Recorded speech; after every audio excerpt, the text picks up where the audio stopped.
Two theories regarding these incredible structures, megalithic in size and precise in nature, as well as many of the artifacts that were designed and created, how they came about.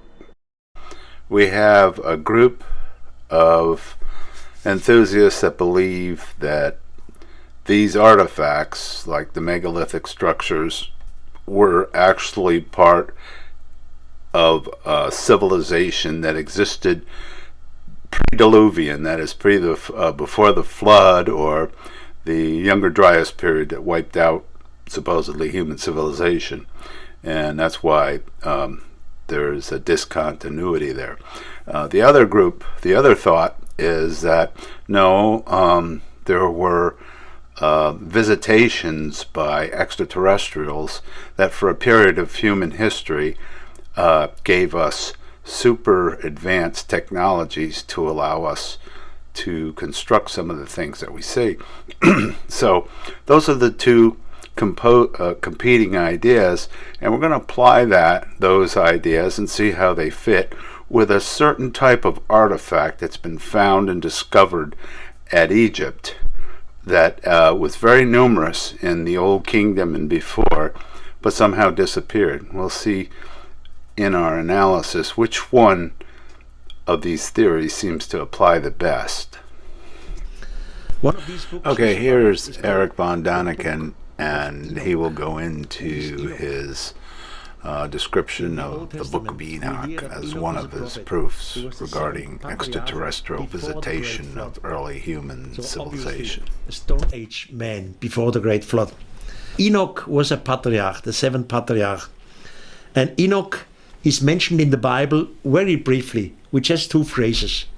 But then roughly 160 years ago, a British explorer came to Ethiopia, and he stood there in Abyssinia in Ethiopia for more than 30 years. He learned the language, he was in a convent, and in the library of the convent he found a book entitled The Book of Enoch. He said, hey, I know the word Enoch, the name Enoch from the Bible. Now there's a Book of Enoch. The Book of Enoch was translated first into English, later into German, and here we have a German version. It's a part of the apocryphic texts of the Old Testament. You do not find the Book of Enoch in the Bible. You have to find the apocryphic texts, and among the apocryphic texts you find the Book of Enoch. And he says he was young, he was a boy. They hear the noise in the sky. Then some beings descended from the sky. Everything was running away, but he was 12 years at that time, and he stood there, astonished. And then he saw two beings coming close to him, and he clearly say, they had not the breast of a human. They were not human. They were breathing, but not like us.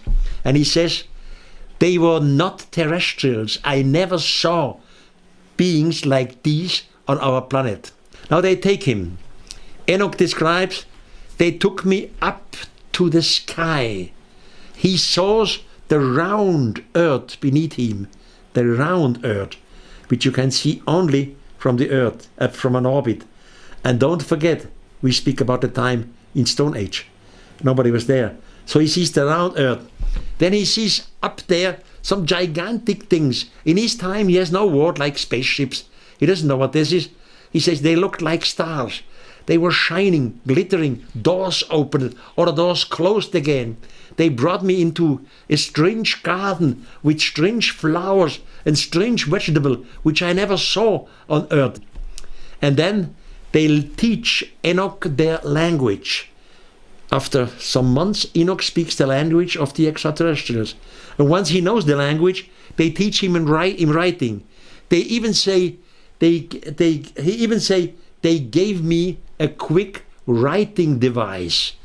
Whatever that is, a quick writing device. We have no idea. And then an extraterrestrial with the name of Werwol dictated him books. And later, he explains what they teach him. For example, one of the teachers says to Enoch, human, look out there. Do you see this little light out there? You humans, you call it moon. But the moon has no light by itself. The moon receives its light from the sun. And he explains to young Enoch how the moon sometimes is full, is half full, is empty, etc. So the moon phases. The stranger, the astronomer, explains Enoch that our Earth is a planet surrounding the sun in 365 days plus some leak hours. So very, very precise. So Enoch knows our planetary system. The strangers teach him in astronomy, in every possibility. They teach him in engineering, in all kind of technology. And then they send him down to Earth. Now Enoch really describes everything what they teach him. Finally, the same Enoch gives order to construct the Great Pyramid. Why? He had written himself over 100 books. How do we know this? We have the one book of Enoch, which was found in Ethiopia in this convent by this British explorer. And in his own book, Enoch gives his books to his son Methuselah with the order, and now my son Methuselah, I give you these books written by your father's hands. Keep them carefully for the generations after the great flood. And he says in the books, it was more than 100 volumes. Where are Enoch's books, except the one we found in Ethiopia? All in the Great Pyramid, because Enoch was the architect, the planner, the engineer of the Great Pyramid. He says it himself, and all Egyptian texts say the same thing. He made the planning, and inside the Great Pyramid we will find the books of Enoch. Now, how did these extraterrestrials look like? I said human-like because we are their offsprings. And our Stone Age people, of So course, this is part of Eric von Daniken's arguments. He uses quite a few biblical quotations, including one from Ezekiel, but the Book of Enoch, which was discovered, as he mentioned, does have some very peculiar and extraterrestrial-like descriptions going on, which I myself found very interesting how they correlate. But he does establish also that Enoch had been ascribed to as the builder of the Great Pyramid, which we will see in the coming part of this video, how that fits into technology development. Now let's listen to Graham Hancock on the Book of Enoch. And having it then translated into That's other an languages. ancient alien abduction story, if I've ever heard Well, one. yeah, the Book of Enoch was a lost book Yeah. but it had been preserved in Ethiopia, and James Roos found it and brought it back, to Europe. I thought what could have motivated him, and could he have been a Freemason? And I began to look into this, and I couldn't find evidence. Here, I went to his Graham grave, Hancock which is dodges in the question of church ancient in astronauts Scotland, and I found that moves the grave was conversation mistaken. into Freemasonry. But the obelisk that had stood over it, Right. Now the interviewer will Also, try and bring analogous Graham to Hancock World back War to the II question and of extraterrestrials. as well, around human history being so much older, is this precocious knowledge of the stars that these ancient civilizations seem to have. Like you look at Sumerian artifacts that show a heliocentric universe thousands of years before They were incredible Galileo. astronomers. The universe was and then you have to ask yourself, that knowledge system that manifests in the Sumerians did not begin with the Sumerians. That's something that goes back much further. It's a universal, in my view, it's a universal human legacy from a lost civilization of prehistoric antiquity, passed all around the world. And maybe they came from the stars or something, because why would we? I don't need to go there, I've never found. That's like an Eric von Daniken. Yeah, I don't need to go where Eric goes. Yeah. I think Eric. I know Eric, and I think he did a good job of alerting people to mystery in the past. But I personally think that the answer he came up with, that it was ancient aliens in high-tech spacecraft who came here, I think that's an unnecessary argument in order to explain the anomalies that we confront. And I think a much more elegant and much simpler explanation is a lost human civilization of the Ice Age, which was destroyed in the global cataclysm of the Younger Dryas, which had survivors, and those survivors found ways to pass Aliens on are to too the future. woo-woo for And that's the Graham, I period guess. The period that we call the Younger Dryas is the period that the ancient Egyptians call Zep Tepi, the first time. They call it the first time. And that's where they say all their knowledge came from. So I don't seek to divorce the ancient Egyptians from the Great Pyramid of Giza.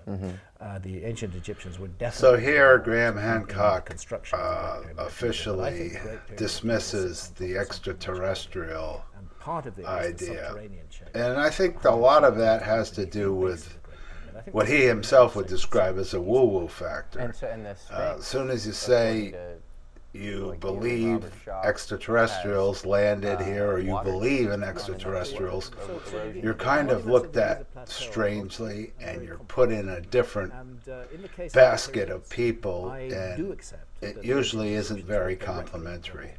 And Graham is avoiding that label for himself. But there are structures on the Giza Plateau. And So we've defined the two paths.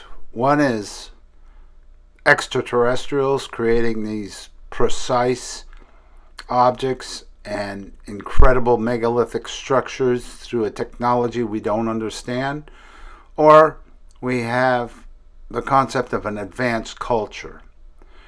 And in siding with Eric Van Daniken, besides using the obvious examples of these megalithic structures and precise items, he doesn't have any other evidence but those things and items themselves. He uses the Younger Dryas period as an example of a catastrophic event in humankind, but there's no real hard science of that, and there's no real hard evidence of a prior civilization. However, neither does Eric Van Daniken. He doesn't have hard evidence, but unlike Graham Hancock, he has a lot of written evidence if you look at it. If you look at the Bible, if you look at Ezekiel and the references he draws from them in his videos, and also what was on here on Enoch, it sure sounds like extraterrestrials visited in their descriptions. You know, if you follow along his arguments and then take the evidence that's out there, I think he has a stronger argument. I just do. It goes into woo-woo land, but on the other hand, he's got a lot of written stuff that kind of lends itself to that belief. And now we're going to go into a specific precision artifacts that are abundant, that were abundantly found at the Giza Plateau in certain areas, and look at them closely and come up with a hypothesis of how those items support not the advanced civilization, but actually extraterrestrials. This is Ben from Uncharted X, a very good scientific mind he has. And right now he's going into the dichotomy regarding the development of pyramids, and it appears that the technology digressed and depleted as time went on, which doesn't lend itself to either argument, the extraterrestrials or a highly advanced civilization directly. But you have to ask yourself the question, if it was a prior civilization, high civilization, that transferred the information, why was it lost? You know, I think it lends more to the argument of extraterrestrials actually than a prior advanced civilization that disappeared. But anyway, we will go in further to Ben's one of his discoveries in our argument here. So For some reason, they just stopped building stone pyramids, switched over to mud brick in all of the later periods. And we have a depiction of pyramid building. There's one found in the Tomb of the Nobles. They show us how they built pyramids. That shows us how they built these pyramids. Shows us how they made mud bricks and stacked them up, and they were doing this. And I think this might be an example of another thing that we see along with inheritance, which is imitation and replication, right? So if you were a culture that somehow inherited some remarkable artifacts, things that you knew were advanced, you couldn't replicate them, you might try to imitate them. You might try to capture some of that significance through ceremony and tradition and religion and base your culture around it. I think there's some of that going on when we look at the dynastic Egyptian civilization. Okay, vases. Another category of artifacts. There exists a remarkable Okay, set of now vases we're going to which I go have into kind of the talked about area briefly. The schist that disc is this shown whole here. video is about, Hardstone and bricks that's made the from some of the hardest vases and the stones extreme found on precision the of their planet. The bottom right one here is construction, primarily which Ben will corundums, and describe. 9 on the Mohs scale. Diamonds are 10. Granites, like a 6.5 basalt. Granodiorite can be a 7. Flints like 7.5. Steel 6.5. Irons are 5. Coppers are 3. So these are all much harder than a lot of metals that we use for tools today. Typically, this material is only worked with silica carbide, diamond dust, diamond bit drills. Like that's how we work in this material today. Yet there exist thousands of these vases that show precision aspects and are made from some of the hardest types of stone out there. Some of them show just perfect balance and symmetry. It's one of my favorite examples in the museum. There's a tiny, it's like this thing's balanced so well, it's almost like an egg standing on its end. Remarkable piece of machining and manufacturing from a very hard stone. Some of these were very thin. But was it really Just incredible machining? manufacturing and When machining you in use hard the word stone. machining, This is a you vase, kind I of think it might be include the awful. idea that there but you can was see the large metals crystal inclusions, right? This is these white marks that are all through this. create the This is tooling one of the that tricks was and used the for the problems with working machine. in this type of And material is a lot of these if stones so, are conglomerates nothing's made been up of different found. types This of is the materials, argument which means that that as you're traditional carving it or archaeologists rubbing on it or use however you're making it, against the you're going idea from soft to that hard to these soft advanced in the material artifacts itself. And it can be were brittle when it developed gets thin. with Sometimes you might rip significant a whole chunk of and quartz highly out of technical one of these machining vases, but that's not processes. what we see. And in this case, you can see a damaged vase here, and the image on the right gives you an idea of just how thin that material was when they machined it. It's remarkable. Flinders Petrie found one that probably takes the cake, and he wrote about it in 1883. So something he said, this Petrie's one of my favorite characters from history, and he said that, quote, "The greatest triumph is a bowl of diorite, translucent and full of minute flaws, which must render it very brittle. Yet this bowl, 6 inches diameter, is only 1/40th of an inch thick over its greatest part. Just around the edge it is thicker in order to strengthen it, but a small chip broken out of the body of it shows its extraordinary thinness, no stouter than thin card." Okay, I'm going to interrupt this presentation by Ben. This is one of his main detractors. It's a guy that has a website, World of Antiquities, I think it's called, and here he is showing a group of people that got together and made primitive type tooling, as the Egyptians presumably would have, and they made this vase to prove that, see, we can do it.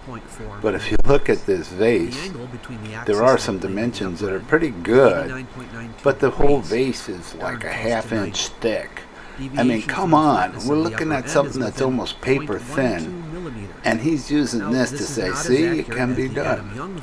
The guy's a little squirrely, and the World of Antiquities, I think, is a paid for attack dog group for disproving the not show the same accuracy as some theories of these alternative archaeology people who are exploring different presumptions. So where is the evidence of precision manufacturing? The details of the accuracy found on the vase. I will not take issue with any of that because I think it's possible the vase is a fake. Let's fast forward. Okay, here the World of Antiquities says it's a fake, and in an earlier diatribe he said that there's a lot of, which is true, there's a lot of fake archaeological artifacts that are sold on the black market to make money, and people buy them and pay money for them. But he does not recognize, and this shows his ignorance, total ignorance of engineering and costs, what it would take to make literally a paper-thin vase, and how many times it would have to be worked on to try and emulate and do that, and what kind of tooling in today's tooling we have. And it wouldn't be cheap. It would be very, very expensive, probably with numerous failures. So he's saying it's a fake, meaning that somebody in the modern times constructed this thing, but somebody did that with maybe $100,000, maybe $500,000 in expenditure to try and do something like that. No, he's totally off the wall. Okay, we're back to observations Ben you can make when you and go to these his museums. The cameras are made up of presentation. different types of materials, which means that as you're carving it or rubbing on it or however you're making it, you're going from soft to hard to soft in the material itself, and it can be brittle when it gets thin. Sometimes you might rip a whole chunk of quartz out of one of these vases, but that's not what we see. And in this case, you can see a damaged vase here, and the image on the right gives you an idea of just how thin that material was when they machined it. It's remarkable. Flinders Petrie found one that probably takes the cake, and he wrote about it in 1883. So something he said, this Petrie's one of my favorite characters from history, and he said that, quote, "The greatest triumph is a bowl of diorite, translucent and full of minute flaws, which must render it very brittle. Yet this bowl, 6 inches diameter, is only 1/40th of an inch thick over its greatest part. Just around the edge it is thicker in order to strengthen it, but a small chip broken out of the body of it shows its extraordinary thinness, no stouter than thin card." This is a true challenge to make this out of a stone like diorite. Petrie also found evidence for the machining process of these vases. And remember, a lot of these things come from the Old Kingdom, the early times. There was, according to the standard model, no wheel, no rotating tools, no access to things like lathes, yet there is tremendous evidence that these objects were turned. In fact, you can see here images from Chris Dunn's book where he found, and he's examining the exact same fragments that Petrie was writing about in the late 1800s. These are available if you want to go to the Petrie Museum and look at them. Chris Dunn analysed them. This is what Petrie said about this. "The principle of rotating the tool was, for smaller objects, abandoned in favour of rotating the work. And the lathe appears to have been as familiar an instrument in the 4th dynasty as it is in modern workshops. The diorite bowls and vases of the Old Kingdom are frequently met with and show great technical skill." So we're already in realms of technology that are well beyond what we think the dynastic Egyptians were capable of. And this is backed up by some other interesting observations you can make when you go to these museums. These vases, these hard stone vases, and Johanna was very right when she said these aren't pottery. People call them pottery. These are carved stone vases, yet they're displayed next to simple pottery. You see this all over the place. This is a hard stone vase on the right, displayed next to a handmade, not spun, pottery, clay pottery vase. And you'll notice that the clay pottery vase has even been painted to look like granite. Right? It's imitation. And this wasn't spun on a wheel, this was handmade, but because they were found in the same burial, they're attributed to the same people. It's just the same technology, apparently. These are worlds apart, but they're displayed next to each other. They go back far into time, far beyond the start of the dynastic Egyptian civilization. One of my other favorite pieces, a thin tube of lapis lazuli with a gold sheath. This is a hollow tube of lapis. There is no source for lapis in Egypt. The nearest quarry for it's probably Afghanistan. Yet it's displayed in a cabinet that is pre-dynastic, as it says on the label, right next to, bone and beads. Very primitive artifacts, but it's an out-of-place object that requires significant technological skill to make. We have gourds made from obsidian or rock crystal. These are all pre-dynastic. They've even been found in sites as far back as Toshka, which is 14,500 years old, that's been carbon dated. This site's now underwater thanks to the building of the Aswan Dam. Very primitive burial. You can see the guy's in like a fetal position, but he was found in a burial with primitive pottery and precision-made stone vases. So this is well and truly back before the dynastic civilization ever started. The vast majority of these were discovered beneath the Step Pyramid of Djoser, a 3rd dynasty structure located at Saqqara. There were 40,000 plus of them found. This is an image here from Jean-Philippe Loyer's excavation of the Step Pyramid. a picture of one of the pieces that I found when we were down there exploring. Most of them were found beneath the step pyramid, and some of them were inscribed, and there's a standard model explanation for this that's quite interesting. As I said, some were inscribed, and as Johanna pointed out, not very well, but this is how we attribute them into the story of history. And what the standard model says about this is that the production of stone vessels before Imhotep, now if you don't know who Imhotep is, he's not the villain in the mummy movies, he was actually a polymath and a genius that is supposedly responsible for building the step pyramid. He worked for the pharaoh Djoser. He was a very interesting figure in history. But this is what they say, that the art of carving stone vessels, which were luxury items intended to hold mainly cosmetic materials and ointments, reached its peak during the first two dynasties. All of the types of stone found in Egypt were used, and apparently some of the types of stone that weren't found in Egypt.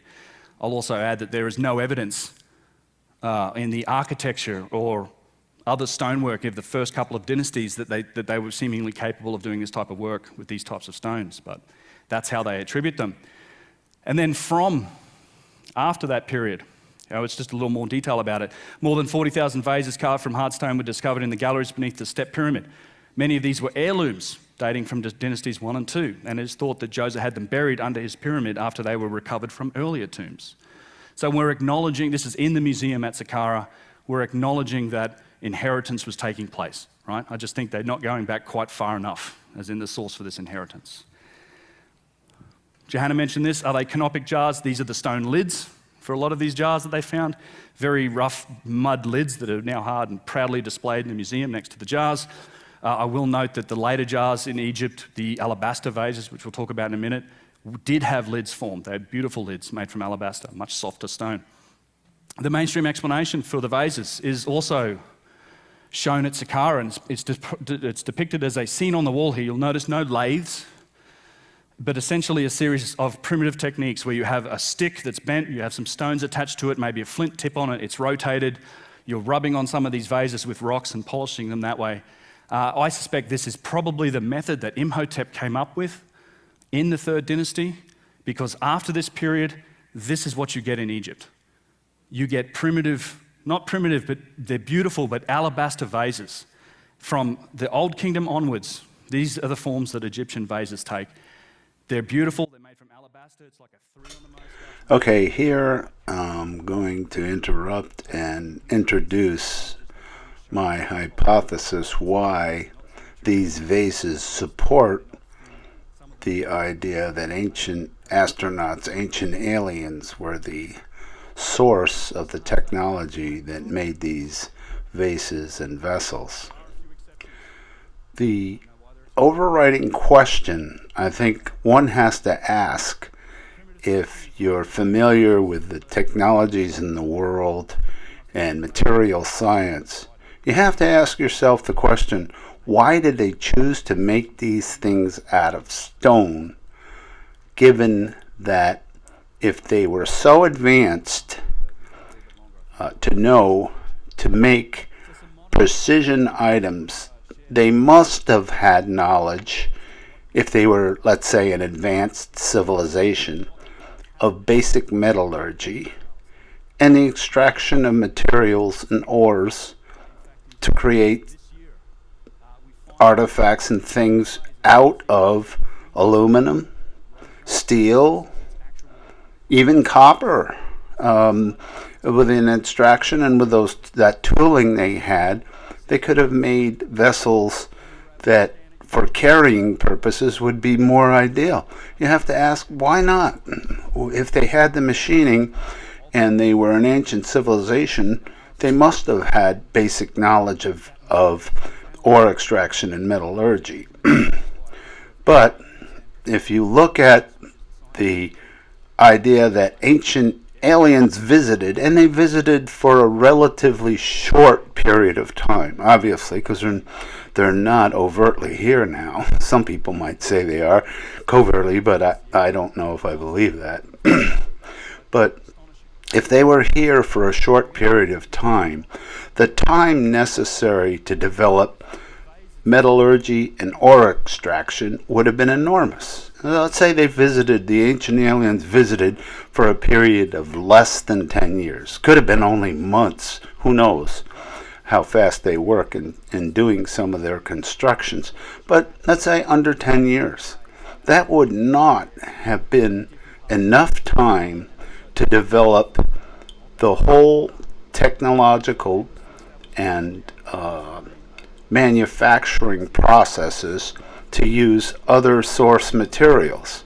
What happened was when these ancient aliens arrived, they took the source materials that they could use to show the humans what they could do.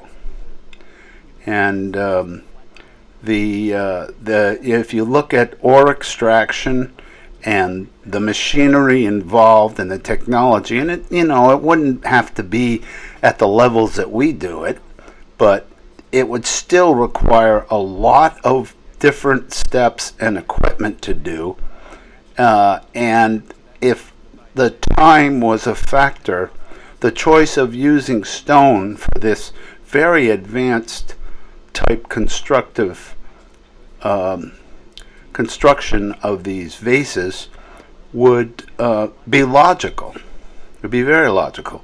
Now I want to show you a video of ore extraction today and what is the process of it. And you have to look at it and think, how long would it take to set this up, to do this? If you were, say, an ancient alien visiting the Earth, how much time are you going to put into just getting the material straightened out? Now, if you look at the other argument, well, it was an advanced civilization. Well, they presumably, if they were so advanced, had this knowledge, and they could have imparted it and done it in a gradual way and got it assimilated. But the whole argument of things deteriorating and the advancement of knowledge deteriorating through the Egyptian period kind of says that somebody was there for a brief period of time and then left. So let's look at a video now of ore extraction today.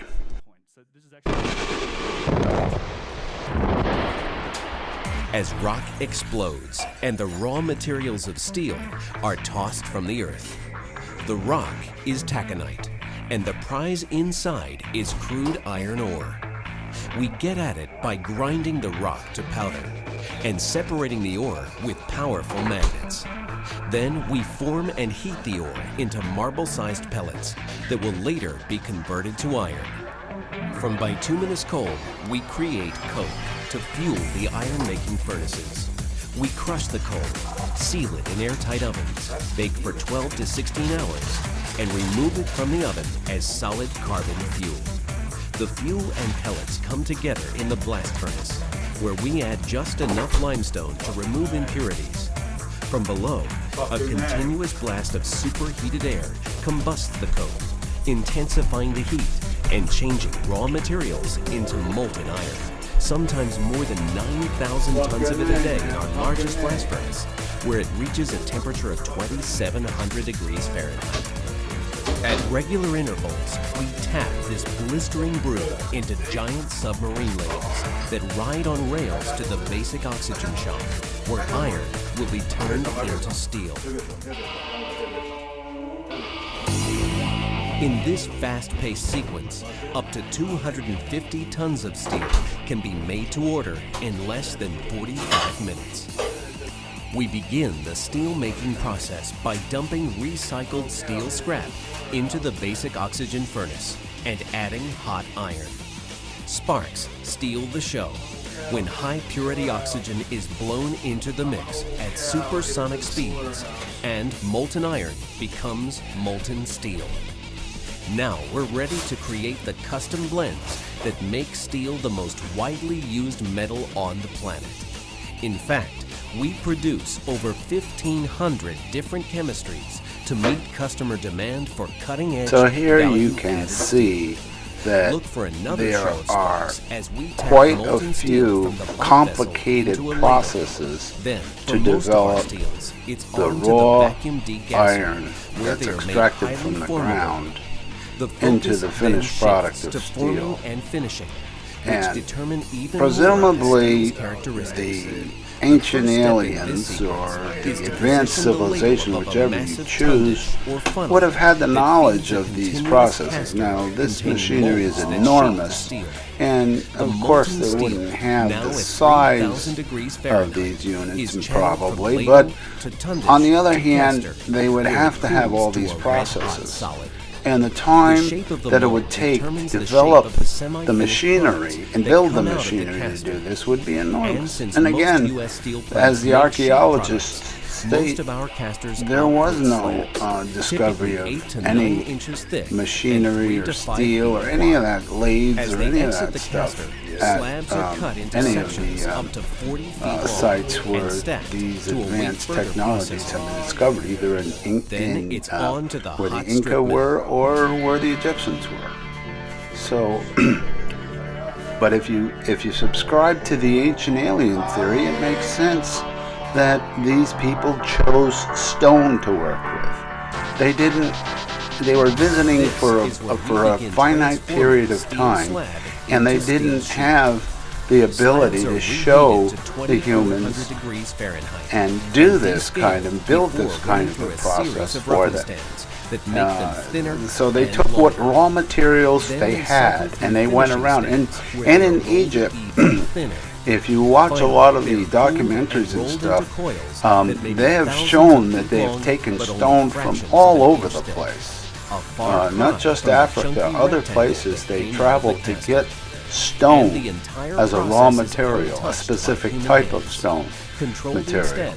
So I think this lends itself more to the belief that ancient aliens were responsible for those vases and not an advanced civilization, because the advanced civilization again begs the question, well, where did they go, and why didn't they show the people how to do steel or aluminum or any other kind of metal? Because if these Atlanteans or whoever this advanced civilization was, they surely must have known principles of basic metallurgy and extraction of ores to get different metals.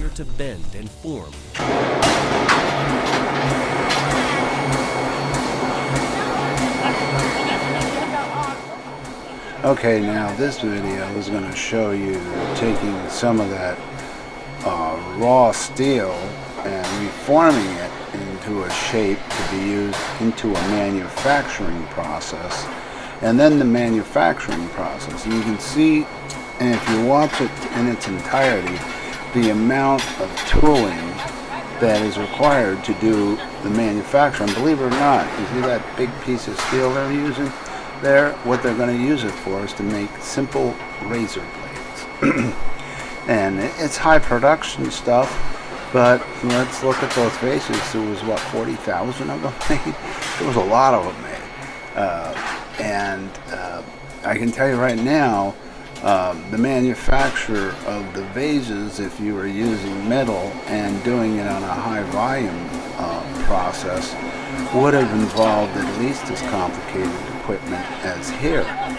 And that's to say that it would have taken a lot of time if, let's say, an advanced culture or ancient aliens, it would have taken a lot of time to reestablish the manufacturing systems and processes. But it would have been possible. Let's say it was an advanced civilization and they had the capabilities to manufacture, mass manufacture, and use steel, advanced forms of steel, aluminum and stuff like that. They could have eventually imparted that data. But it just goes back again to the argument that why did they lose all that information? If it was an advanced culture and civilization, wouldn't they have hung around and be part of the civilization and impart all this knowledge? But it makes perfect sense if they were visitors. If they came and said, okay, we can do these things, we can do so much advanced things, but we don't have the time to develop the metallurgy, we don't have the time for the ore extraction and to develop that whole process. I worked in systems manufacturing years ago for an IBM plant. And system manufacturing, when they moved the plants over to China, it took like 25 years to move that whole technology and culture over there. Some of it was actually moving machinery. A lot of it was just the knowledge to impart and to build the manufacturing processes for not computer chips, but hardware. Just simple hardware frames and things for a computer. The externals of a computer frame. So, anyway, I think it strongly supports these vases. If you accept Ben's argument that these guys had really super advanced technology, it supports the idea that ancient aliens visited here for a brief period of time and came down and looked around and said, well, what can we do for these guys? What can we do to show, and what can we construct for them? And the first issue with them was materials. What do we have for materials? And how long is it going to take us to get the materials to build something? And as I previously mentioned, steel would be way better than stone. Aluminum, all that for vases and things like that. Glassware, as far as that goes, blast furnace and stuff like that. But if you accept they were under a time constraint, in other words, they weren't going to stay there for a long period of time, then it makes perfect sense how they took stone, went all over around the world grabbing types of stone, and used their technology to form this stone quite quickly with their equipment, whatever it was. And it was definitely, I don't think, lathes or mechanical things that we're accustomed to. Something on the kin of lasers, but I don't even know if it was lasers. I have no idea. I have no suggestion of what technology they could have used. But it was something advanced and beyond our scope of understanding. I'll put it that way. Okay, in conclusion then, I'm going to add a video clip that was about a Greco-Roman soldier that had visited the Giza Plateau in 20 BC and recorded seeing mountains of very tiny chips of stone about the size of a lentil, which is very small. And this could be a clue on what was being used to form and cut these stones. It wasn't obviously a chisel, because a chisel wouldn't be producing uniform tiny little pieces. It was something very precise. And there were mountains of this stuff there, which obviously disappeared later. Facade, the pyramid is constructed from black stone. This is the stone which mortars are made from. It comes from the mountains of Ethiopia and is therefore transported across a great distance. It is sought after and expensive because it's an extremely hard stone that is dense and difficult to work into shape. One of the marvellous things I saw at the pyramids must be mentioned. There are many heaps of chipped stone lying in front of the pyramids. Some of these stone fragments have the same shape and size as lentils, but other heaps are formed from splinters that resemble the husks of winnowed chaff. It is said that these mounds are the remains of fossilized food left by the ancient builders of the pyramids, and this certainly seems possible. The quarry which provided stone for the pyramids is located within sight of the structures. It is on the far Arabian side of the Nile, next to a rocky mountain called the Trojan Height.